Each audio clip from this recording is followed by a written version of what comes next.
Querida comunidad, les damos la más cordial bienvenida al Museo del Recuerdo. Hoy estamos aquí nuevamente para presentarles un recorrido virtual en tiempos de cuarentena. Mi nombre es Rodrigo González Vivar y seré su guía. El objeto seleccionado para el día de hoy es nada más y nada menos que la campana de la misión San Rafael. A continuación, haremos un recorrido histórico en donde les presentaremos las características históricas y atributos patrimoniales de esta campana. Entonces, iniciemos el recorrido. Primero que todo, señalarles que esta campana está ubicada en la sección que está al aire libre del Museo del Recuerdo, pues como sabemos bien, nuestro museo consta de pabellones que tienen objetos históricos en su interior y también hay una zona exterior al aire libre en donde hay carruajes, carretas y es allí donde se ubica esta campana, justamente al frente de la cochera Alberto Florí. Pues vamos a situarnos geográficamente. La misión de San Rafael fue instalada en esta isla, Isla Dawson, y inició sus actividades, en este caso misioneras, en 1889 con la acción de las misiones salesianas. Esta misión, que funcionó entre 1889 y 1911, duró prácticamente 22 años, de los cuales pasaron centenares de indígenas de esta zona, incluyendo Cahuéscar, Selknam e incluso Yaganes. Digo incluso debido a la lejanía geográfica, pero también hay registros de que hubo presencia del pueblo Yagán en esta misión. Esta es una vista desde el muelle en la entrada que corresponde a una postal.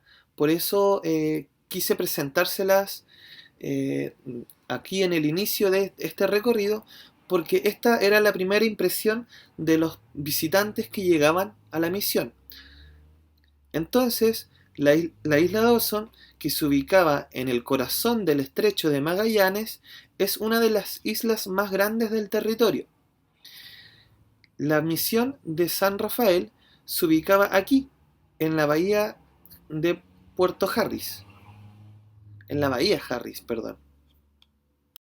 Como podemos ver en este mapa, la misión de San Rafael se ubicó en Bahía Harris y en la parte norte de la isla, en Punta San Valentín, se ubicó la misión del Buen Pastor, que fue otra misión salesiana que se creó posteriormente y funcionó en paralelo a la misión de San Rafael. De acuerdo a los registros del historiador Mateo Martinich, esta isla en un comienzo se denominó Isla San Pablo, probablemente por la expedición de Pedro Sarmiento de Gamboa. Posteriormente, en el siglo XIX, cuando llega la expedición hidrográfica británica, aparece la figura del hidrógrafo Philip Parker King, quien en la campaña de 1826 y 1827 logra finalmente colocar en la cartografía el nombre de Isla Dawson, probablemente en memoria de su compatriota el comandante L. S. Dawson, pues era una tradición colocar nombres de otros marinos a la toponimia que iban describiendo. También vemos que posteriormente los misioneros le preguntan a los Selknam cómo se denominaba la isla y ellos le decían Arská, que sería una traducción al occidental, al español, algo así como allá lejos. Pero eso es igualmente un poco incierto, ya que es una interpretación eh, fonética y probablemente se debe escribir de otra manera, pero por el momento nos quedamos también con ese nombre. Aquí vemos un dibujo al óleo que hizo Philip Parker King de Isla Dawson, donde se puede apreciar una nave occidental y además un grupo de fueguinos que está al borde de una costa, además de unas canoas. De acuerdo a los registros arqueológicos, se ha logrado determinar que en la isla hay presencia humana, de ocupación humana, de al menos hace 4.000 años antes del presente, que corresponde a presencia de instrumentos y vestigios de así como huesos, puntas de flecha, y les puedo recomendar este artículo que está en Google, lo pueden googlear, se llama Una encrucijada de caminos, el poblamiento de la isla Dawson, Estrecho de Magallanes, de las investigadoras Dominique Legupil, Marianne Christensen y Flavia Morelo. Esta publicación fue hecha en nuestra revista Magallanian de la Universidad de Magallanes. Pero volvamos a la misión. Entonces, ¿por qué se creó la misión de San Rafael? Vamos a ver que hay un contexto de violencia durante el proceso de colonización en la Patagonia y en Tierra del Fuego. Esta fotografía corresponde al álbum fotográfico de Julius Popper, que está explorando, comillas, en Tierra del Fuego y se topa con un grupo de fueguinos. También aparece el discurso de la barbarie, de que estos pueblos son incivilizados y que por ende hay que sacarlos, hay que desplazarlos, incluso de acuerdo a lo que plantea Darwin en un comienzo, no son seres humanos, y de allí que se apoya desde las ciencias sociales el darwinismo social, que considera que hay, culturalmente hablando, hay razas superiores y otras inferiores, lo que permitió escenas como la que vemos acá, de montaje de espectáculo de zoológicos humanos, de circo de fenómenos, etc. Entonces hubo un desarraigo territorial donde vemos que los grupos de fueguinos y fueguinas, tanto individuos como familias, son sacados de su territorio, y por sobre todo el interés soberano nacional, que en tanto en Chile como en Argentina estaban interesados en dar una ocupación para el provecho económico y también para ejercer la soberanía nacional. Pero lamentablemente los pueblos originarios que ya habitaban este territorio no estaban incluidos en los planes nacionales de ambos países. Ante toda esta contingencia que ocurría en Tierra del Fuego, donde ya circulaban por todo el mundo las noticias de matanzas y vejámenes hacia los pueblos fueguinos y patagónicos, es que aparece la figura de los salesianos. Esta orden religiosa, creada en Italia, eh, crea su primera expedición de viaje en donde envían a un grupo de salesianos a América. Esta foto es la foto oficial de esta salida, en donde van a llegar a Argentina en primera instancia y van a partir el año 1875, en donde vemos las figuras de Juan Cagliero, vemos la figura de Don Bosco y particularmente la figura de José Fagnano, que va a estar con mucho protagonismo aquí en la zona de Magallanes.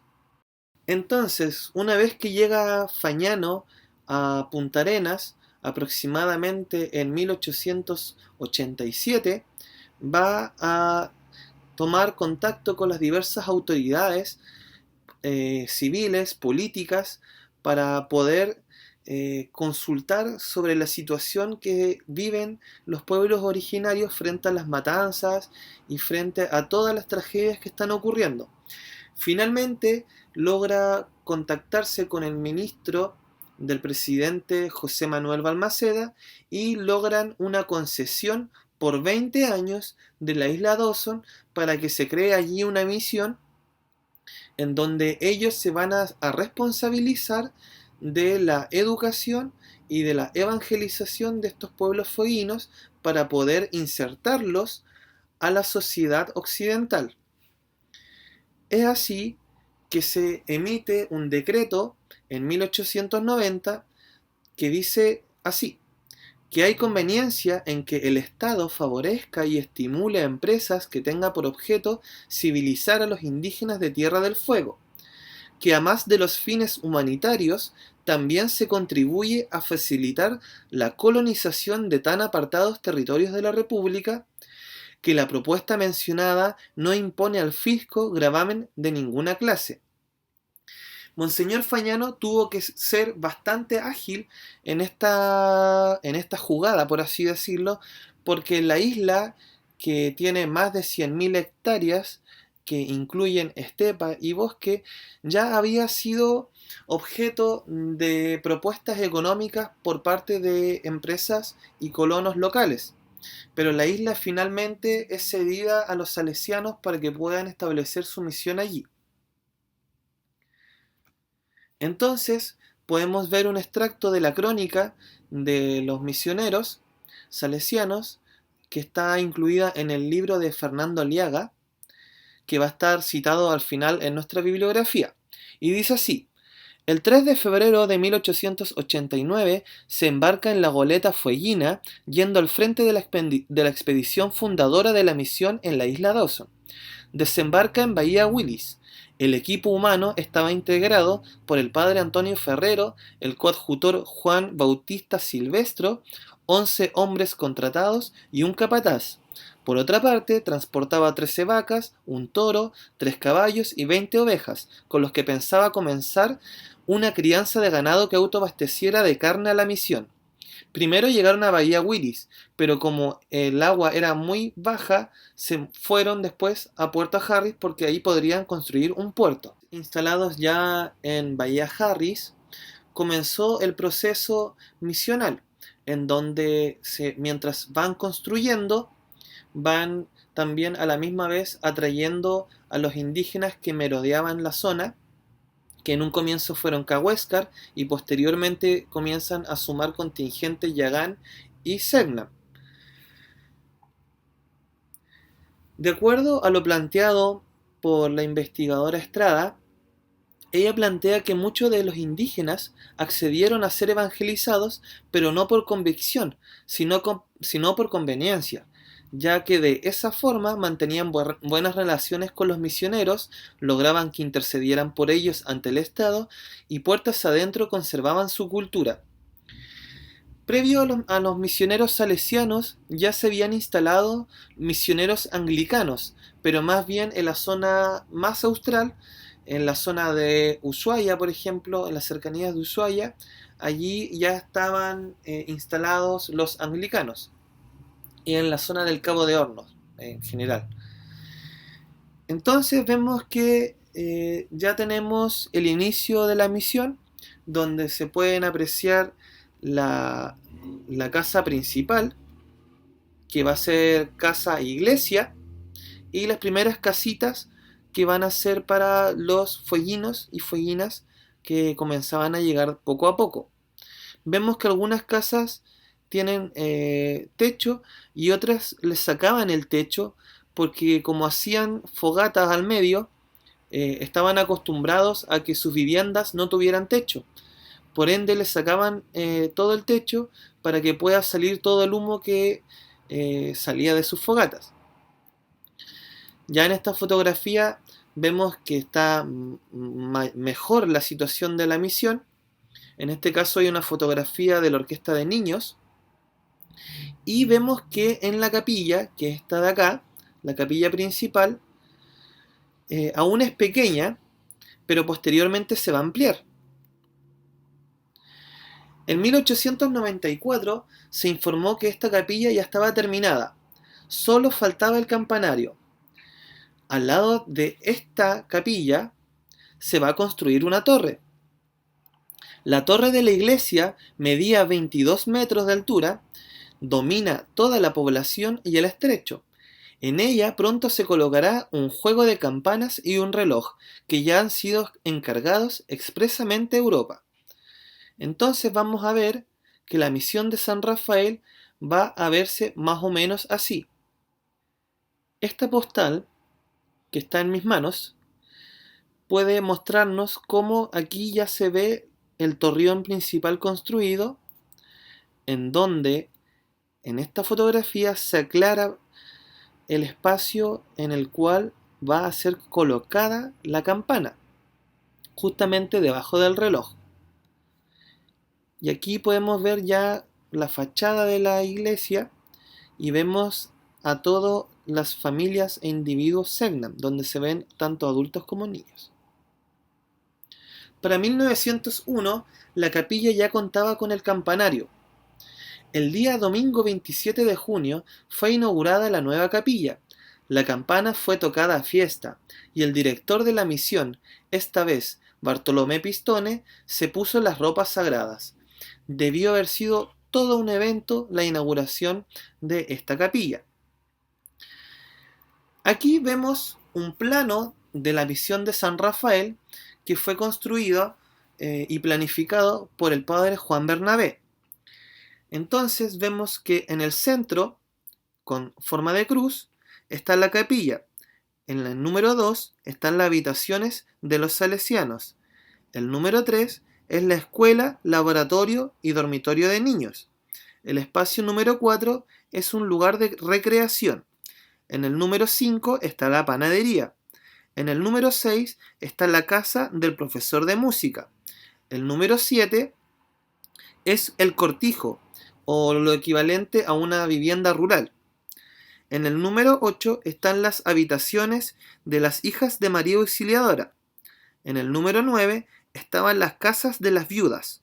En el número 10 estaba la escuela, laboratorio y dormitorio de las niñas. En el número 11 estaba el hospital. En el número 12 estaba el almacén general donde se guardaban los víveres. En el número 13 estaba el matadero. En el número 14 estaba el establo. En el número 15 estaba el cementerio. Y en el número 16 estaba el muelle de pasajeros. Posteriormente se va a construir un aserradero. Y ese aserradero va a tener otro muelle que va a estar en esta zona del río. Aquí se puede ver el aserradero del cual les estoy hablando y una línea que transporta la madera y que a la vez se colocaba por varios kilómetros hacia el interior del bosque, en donde funcionaba una especie de tren, un trencito muy pequeño. Y aquí se puede ver cómo ha crecido la misión en general. Entonces ya vamos a tener claro al menos 4 ejes que son fundamentales para el funcionamiento dentro de la misión. Primero, cuando los fueguinos y fueguinas llegaban a la misión, tenían que ser instruidos con las reglas de la misión, que incluía la higiene y la convivencia. Además, tenían que aceptar la educación elemental, tanto en lenguaje como matemáticas, geografía y religión. Las personas adultas tenían que aceptar el proceso de civilización, en donde incluía trabajar, conformar una familia, casarse, ¿cierto? Cumpliendo los votos sagrados de acuerdo a la religión católica, y además tener una formación ciudadana. Y culturalmente se les enseñaba música y artes manuales. Pero, ¿cuál es el rol que cumplía la campana? Aquí vamos a ver que para las mujeres el día comenzaba con un toque de campana, a las 6 o 7 de la mañana. A partir de las 9 de la mañana tenían que hacer las reglas higiénicas del baño y peinado. El toque de campana significaba que debían desplazarse al taller de labores. Aquí vemos un grupo de mujeres que está trabajando en el hilado de ropa y que era principalmente para ellos mismos, donde surcían su ropa además para tanto las mujeres como para los hombres, asimismo como para los misioneros y misioneras. Además, se confeccionaban artículos que eran vendidos a los barcos que pasaban por el sector, y aquí podemos ver 2 artículos que permanecen en el Museo Salesiano Mayorino Borgatello, que son consideradas como manualidades, artesanías, por así decirlo. En el caso de los hombres, el día también comenzaba con un toque de campana, a las 6 o 7 de la mañana. No se cuentan con antecedentes exactos que permitan reconocer el horario de trabajo de los hombres, aunque sí es posible determinar que la jornada laboral habría estado organizada en función de tres modos de marcar el inicio y término de ella. Por una parte, el toque de campana por la mañana, y además todo quedaba señalado de acuerdo a sus labores que tenían que hacer, que estaban vinculados a trabajos de estancia, en este caso de ganadería, o bien, por ejemplo, en el aserradero. Aquí vemos un grupo de fueguinos que les están enseñando labores en el aserradero. Vemos un grupo de hombres que les enseñan.